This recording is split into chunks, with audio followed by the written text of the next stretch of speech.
Hello, hello, and welcome back to Happy Time, Happy Money podcast. And today we have Oliver. Oliver is studying to be an accountant in UK, has been investing for roughly a couple of years, and also a father.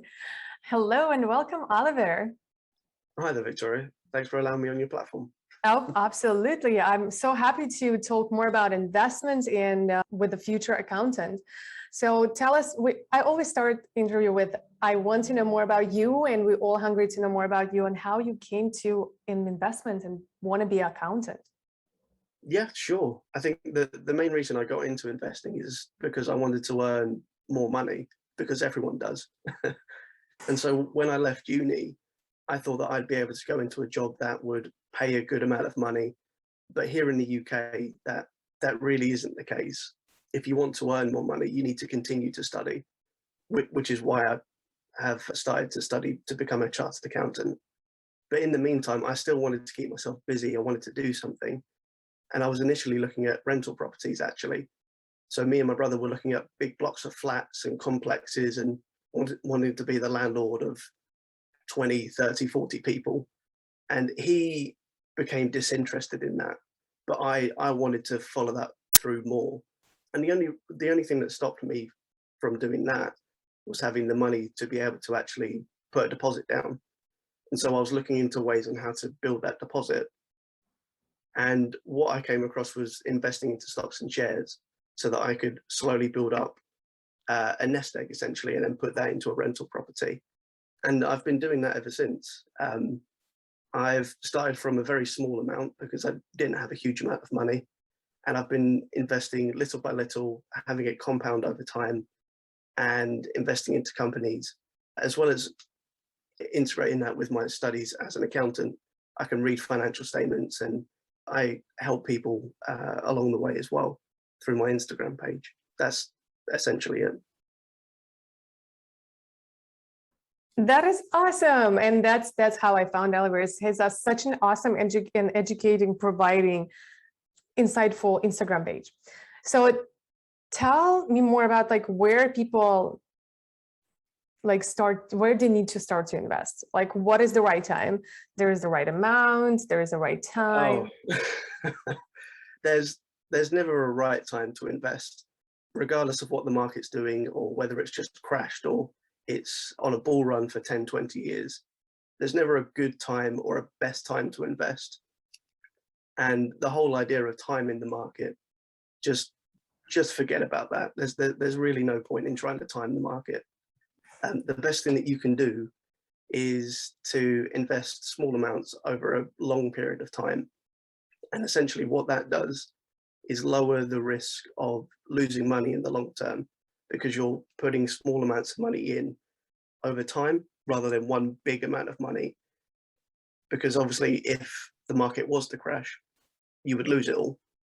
But if you were to do it over time, even if the market were to crash, you'd be buying at that low point, and then as it recovers, your average cost would continue to be perfectly fine.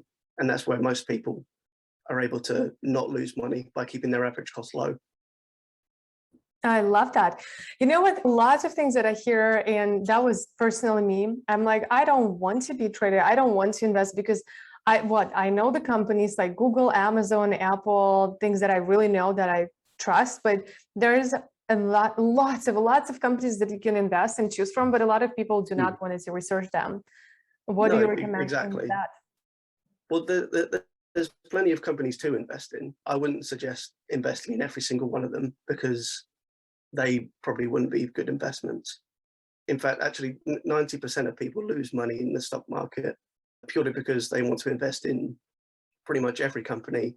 They hear a hot tip from their friend, or there's a new meme about like GameStop or AMC or anything in the crypto markets with Dogecoin or anything like that. They put all of their money in, thinking that they're going to make some quick money, and then in a week it's all gone. It's gone. So the best thing to do is to pick exactly what you said, to invest in what you know. So companies like Amazon, Coca-Cola, Google. If you know more about the companies that you're investing in, you'll know when something goes wrong or if something's going right. Because if you don't know anything about the company and something's going wrong, how are you going to know? How are you going to fix it? You won't be able to. So if you invest in what you know, you'll be able to understand what's happening with the company. You'll be able to understand how what's going on in the market will affect that company, and you'll know whether to put more money in, take your money out, or just leave it. Absolutely. So how, if there, even though we're investing in many companies, like how do we keep process simple? I think as you're starting off with a small amount of money, you shouldn't invest in many companies at all. When I first started investing, I put in £50, which is hardly anything. I think that's about $30. So it's not a lot of money at all. So if you're investing small amounts, you can pick a company to put your money into and build that position. And once you've reached a certain amount, then you can invest in 2 companies, then 3, then 4, then 5, and then slowly build it up over time. Because doing research on 20 different companies all at the same time, it's a massive undertaking to read all of their financial statements, to understand all the news, to see who's in charge, to see what products they got going on. It's far too much to look at all in one go. So it's best to pick a company that you want to have a look at, see if it matches the criteria that you choose for yourself. And if it does, add it to a list, put 5, 6, 7 of those onto a list, and then just pick one of those companies, build a position, then choose the next one, the next one, the next one. And that's essentially it, in order to keep it as simple as possible. And if you don't want to do that, there's other options as well. You can invest in exchange traded funds or ETFs, or you can invest in index funds as well, which are a pool of companies managed by a financial institution, and they will pick the companies for you. And what you do is you put your money in, they manage it for you, and then you still get the dividends from that as well. Yeah, and it's super awesome because they also have different indexes in different countries. I just came back from Russia and they have like their own indexes. Like America has like S&P 500, the most famous one, right? And it's kind of steady because if you look at it like 10 years, what it was performing, you can obviously see like, is it, there's a good decisions, definitely. People know what they're choosing for this index funds. Thank you so much. Thank you. That was absolutely amazing. And I would love for you, I know you are having a free gift for our audience. So what it is? Oh, well, it's just to offer free advice. And I'm always free to answer direct messages or anything like that. So if you've got any questions or queries or anything more specific to your own personal situation, whether you're in the UK or the US or any other country, I've been able to speak with enough people in enough countries to be able to give some more general advice to be able to get you started, whether that's the platforms to choose or whether it's particular companies to have a look at, how to keep the process simple, how to avoid losing money, how to set up certain tax advantaged accounts. Because in the UK, there are ISAs, in the US, there's Roth IRAs and stuff like that, which I know is probably more pension stuff. But it's about maximizing all of that so that you can really make the most out of your money, and investing is one side of that.